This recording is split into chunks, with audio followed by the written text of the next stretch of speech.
有没有注意到，超市里那排排闪着金属光的小罐头，沙丁鱼罐头常常被我们忽略，尤其是年纪大一点的朋友，一提到罐头，反应往往是：哎呦，那个味道太腥了啦，哪有新鲜鱼来的健康？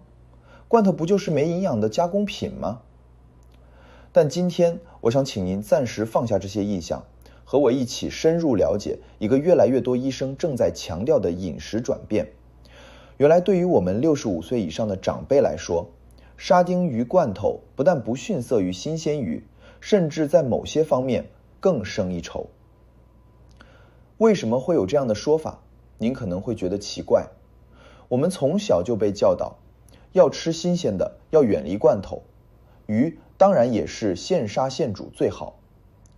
可医学研究却发现，我们身体在年纪大了之后，吸收方式、营养需求和年轻人已经完全不一样了。举个例子，年轻人吃一块鱼排，营养成分能快速分解吸收，但我们呢，肠胃动力减弱，消化酶分泌变少，有时候吃了好的东西，营养却都还没吸收，就走出体外了。而沙丁鱼罐头却是一个特别的例外，它不是一般的加工食品，而是一种经过特殊处理，让营养更浓缩、更容易吸收、更方便摄取的智慧食物。罐头里那一整条小小的鱼，不只是鱼肉，连鱼骨、鱼油、鱼皮都一并保留。在高温高压的制作过程中，鱼骨变得酥软，里面的钙质全都融进了汤汁和鱼肉中。这个效果是我们自己在家煮鱼时完全做不到的。而且沙丁鱼体积小，生命短，以浮游生物为食，不容易累积重金属。相比尾鱼、鲑鱼这种大鱼，它反而更干净，更适合我们这些需要减少肝肾负担的长辈食用。当然，我知道有些朋友可能还是会担心罐头有防腐剂、钠太高或口味太腥。别急，这些问题我们都会在接下来的内容里一一说明。不过在进入重点之前，我想先邀请正在观看影片的您，跟我们互动一下。如果您平常有在吃沙丁鱼，无论是新鲜的还是罐头的，都欢迎在留言区输入数字1。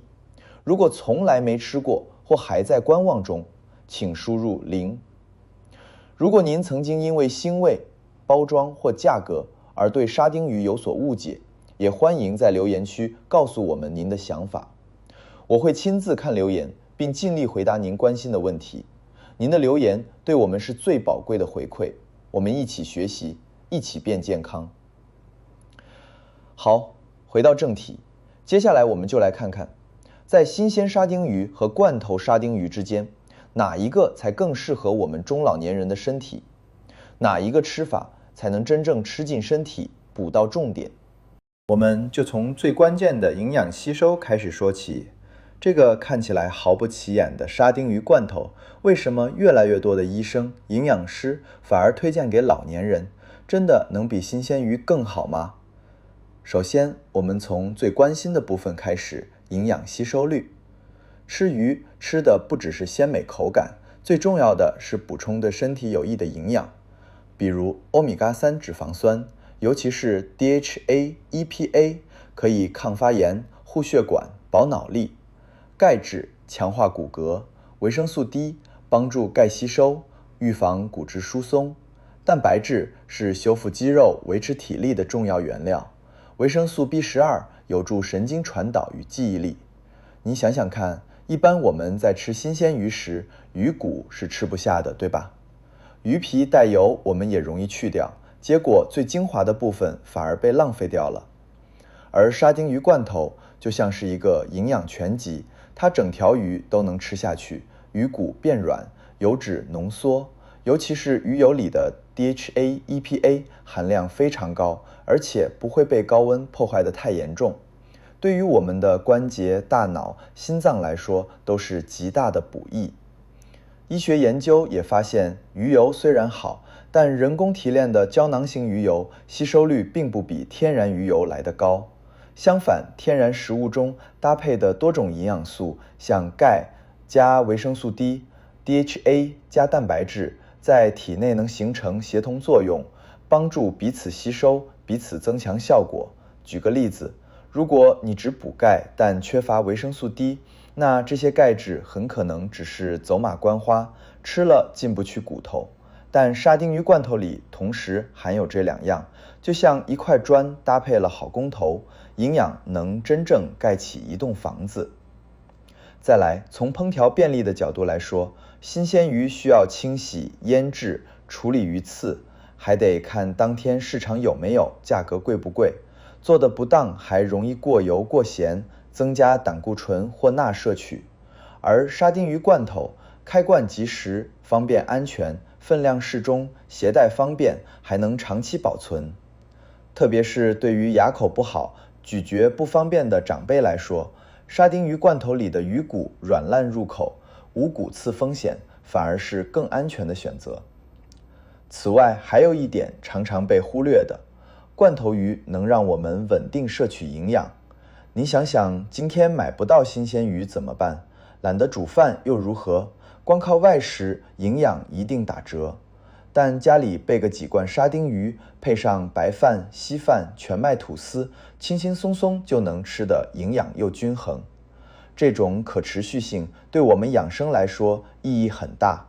看到这里，您可能也开始理解，为什么有越来越多的医生会建议不用太执着新鲜两个字，反而要看这份食物能不能稳定、安全地为身体带来长期帮助。新鲜鱼当然好，但不代表罐头就不好。关键是我们有没有了解它背后的科学价值。接下来我们就来看看营养专家是如何一步步为沙丁鱼平反的。您将会发现，这不仅仅是食材选择，更是一种聪明的健康态度。其实，不少医生早就私下推荐过沙丁鱼，只不过因为它的包装朴素，价格便宜，又是罐头食品，所以一直不被大家重视，甚至有些人还嫌它不上档次。但在临床上，吃沙丁鱼的老人家，健康状况却往往令人惊艳。我记得有一位熟人张阿姨，今年71岁，是个对养生特别讲究的人。她每个月固定上保健品网站下单，鱼油胶囊、钙片、维生素 D、辅酶 Q 池，五花八门，家里的餐桌角落堆满了各种小瓶子。她常说，吃保健品就像修理房子，年纪大了不能省。但她的先生李伯伯却恰恰相反，他不喜欢吞胶囊，也觉得与其花大钱买进口营养素，不如吃食物原型来得更踏实。他在电视上看到一位日本医生提到沙丁鱼罐头的营养之后，便开始尝试每周吃个2-3罐。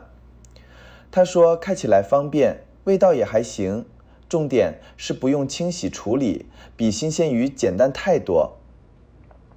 起初张阿姨还笑他傻，说那是穷人才吃的罐头，根本没营养。她甚至一度担心李伯伯会因为吃太多罐头，钠含量过高而影响健康。直到半年后，两人一起去做年度体检，检查报告一出来，张阿姨差点不敢相信自己的眼睛。她的血压比去年高了，胆固醇也稍微偏高，而李伯伯的血脂水平、骨密度、维生素 D 指数全部都落在医生最满意的范围内。最惊人的是，医生还特别指出，他的血管年纪比实际年龄年轻了将近10岁。医生好奇地问李伯伯平常吃什么保健品，结果李伯伯只是笑着说，我没吃保健品啊，就吃沙丁鱼罐头。这句话一说出口，医生立刻点头。他解释说，其实整条沙丁鱼中富含的营养素比单独抽离出来的营养片更全面，更容易被人体吸收。沙丁鱼的鱼油含有丰富的欧米伽3脂肪酸，可以降低体内的慢性发炎，维持血管弹性。而鱼骨里溶出来的钙加上天然存在的维生素 D， 可以有效强化骨骼，还能防止跌倒骨折。而且沙丁鱼还含有辅酶 Q 池，能增强心脏机能，补足我们上了年纪后逐渐衰退的能量系统。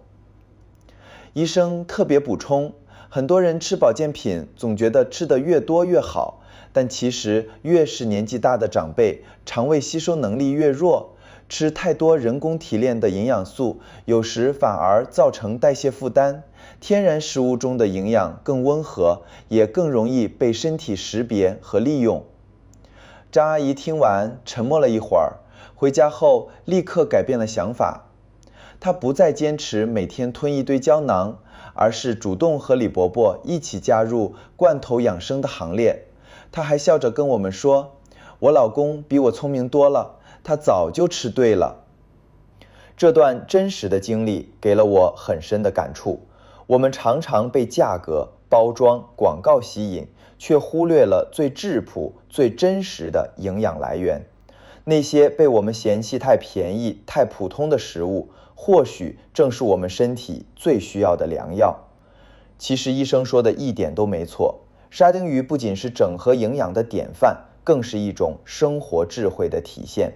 它提醒我们，保健不是靠花大钱，而是要吃对，吃进身体真正需要的东西。既然沙丁鱼罐头有这么多好处，那要怎么挑怎么吃，才能把它的营养真正吃进身体，而不是吃错方法白白浪费呢？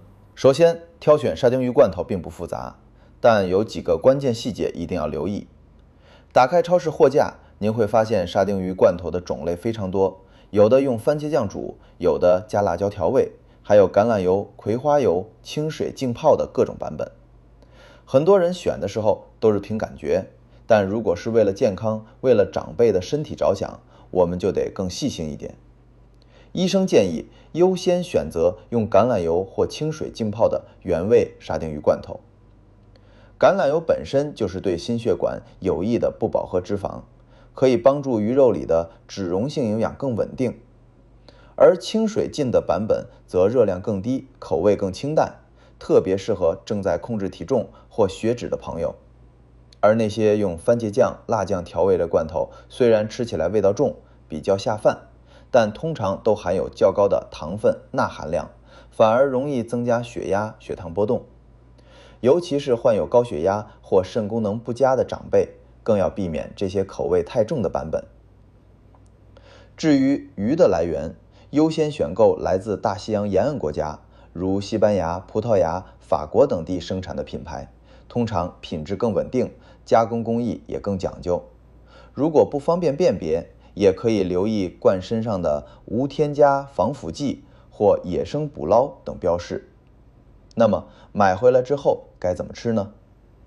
最简单的方式当然就是直接搭配白饭、稀饭、全麦面包一起吃，当早餐主菜、中餐配菜，或者夹在吐司里当三明治都非常方便。而且不用额外调味，不用起油锅，对牙口不好、行动不便的长辈来说是最轻松不过的营养摄取方式。如果您嫌腥味重，不妨在吃前挤上一点柠檬汁，或撒上一些姜末、黑胡椒粉，就能大幅提升香气，去腥又提味。还有人会把沙丁鱼捣碎，加上一点洋葱末、香菜末、蛋黄酱，做成简单的沙拉酱，抹在面包上当点心，既营养又美味。但不论怎么吃，记得一个原则，控制分量，不过量摄取。一般来说，每周吃2到3次沙丁鱼罐头就很足够了。每次吃一罐，大约含有300毫克以上的钙，400毫克以上的 Omega-3，远高于一般鱼类或保健品的平均含量。而且营养完整，价格实惠，是实实在在看得见的投资。不过也不是每个人都适合毫无顾忌的吃。例如患有痛风或高尿酸的朋友，由于沙丁鱼属于嘌呤含量较高的食物，在急性发作期应当避免，缓解期则需听从医师建议，适量为宜。至于血压偏高的长辈，如果选的是低钠或清水款，再搭配低盐饮食，并注意把汤汁沥掉再吃，基本上也没什么问题。吃完后多喝水，帮助钠的排出，也更安全。其实归根结底，吃沙丁鱼不只是营养问题，更是一种我们面对健康的态度。年纪大了，我们吃东西不再是追求饱足或口味重，而是讲究营养，讲究吸收，讲究长期的身体舒适与稳定。吃一罐沙丁鱼，背后其实吃的是轻松，是安心，是省心。今天我们花了一点时间，从头到尾认识了这个被很多人误会的小罐头。我们从新鲜与罐头的迷思聊起，一步步看见了沙丁鱼的真实价值。它不是廉价的替代品，而是藏在普通包装下的超级食物。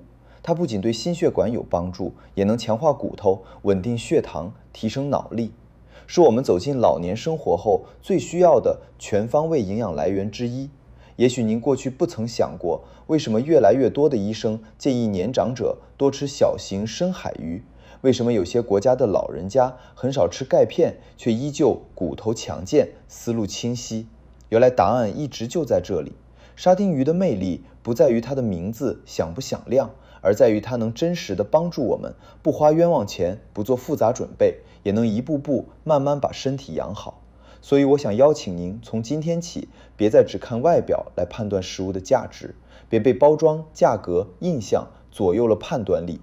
打开一罐沙丁鱼，也许您会发现，这不仅是一顿饭，更是一种安心过日子的方式。为自己，也为陪伴您多年的另一半，为挂念着您的孩子，为那颗想要活得更有品质的心，就从这一罐看似普通却内藏力量的小鱼开始。如果您听完今天这段分享也觉得有所启发，请帮我们把这支影片转发给您的亲朋好友、家族群组、社区邻居，也欢迎在留言区告诉我您平常有没有吃沙丁鱼，最喜欢哪一种吃法，还是以前从没尝试过，今天准备第一次试试。我们一起聊健康、学知识、过生活，愿每位朋友都能吃得简单，活得明白，健康长寿，喜乐到老。我是您最贴心的健康顾问，我们下支影片再见。